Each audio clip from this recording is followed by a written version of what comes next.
Hi there, it's Marna from the Being Place.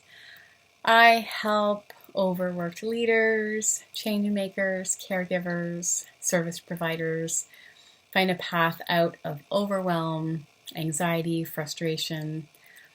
And part of the way I do this is by helping people slow down and pause from all the doing and come into our being place, which gets us really centered and aligned with our highest self, the highest good in ourselves.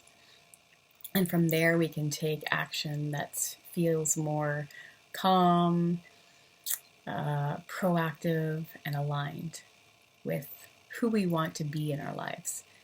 And it can feel a lot more full of ease and joy and impact. Who doesn't want that, right? Anyway, today what I wanted to speak on, I've been doing some emotions videos, talking a little bit about the myths of emotions and some of the truths around them.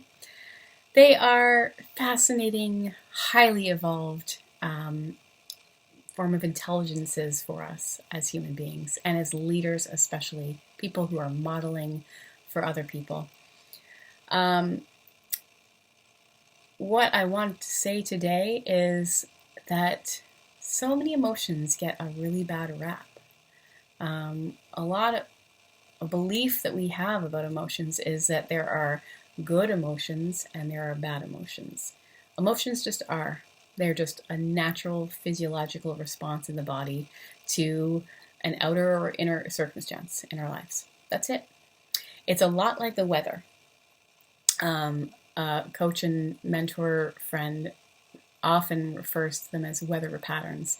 So if you think of the weather, we see that a cold front coming through causes a drop in temperature of 10 degrees or so. We just know that.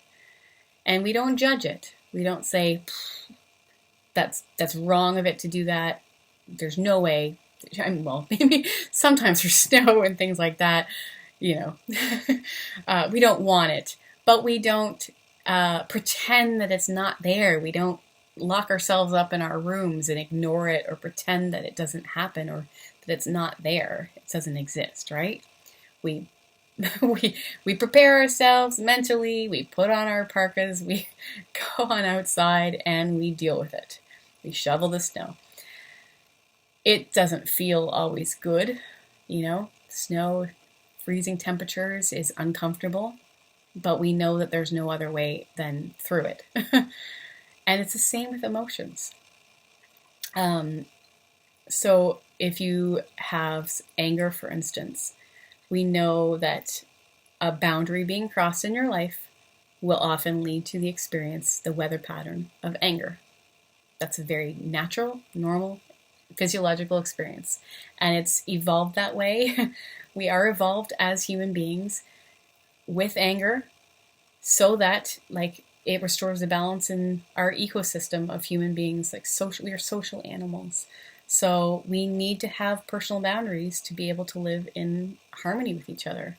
So just like the weather, if it gets the water cycle is always keeping things in balance.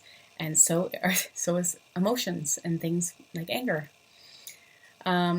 So I just wanted to share that with you today. I hope that gives you kind of a different perspective on emotions. They're neither good nor bad. They just are. So the more we can greet them as they are, like, oh, hello snow, hello anger, just accepting them for what they are. Oh, I'm in the weather pattern of anger. What do I need to do about my boundary? The more we can greet emotions like this, the more ease we're going to feel, because it takes so much more energy to stuff them down, to deny they're there, to ignore them, to numb out, and kind of keep the energy that really wants to go somewhere, keep it in check. It takes so much more energy to do that. So that first step is just to name it. Name the emotion you're having. Greet it like you would a friend almost, like, hello, anger, I see you there.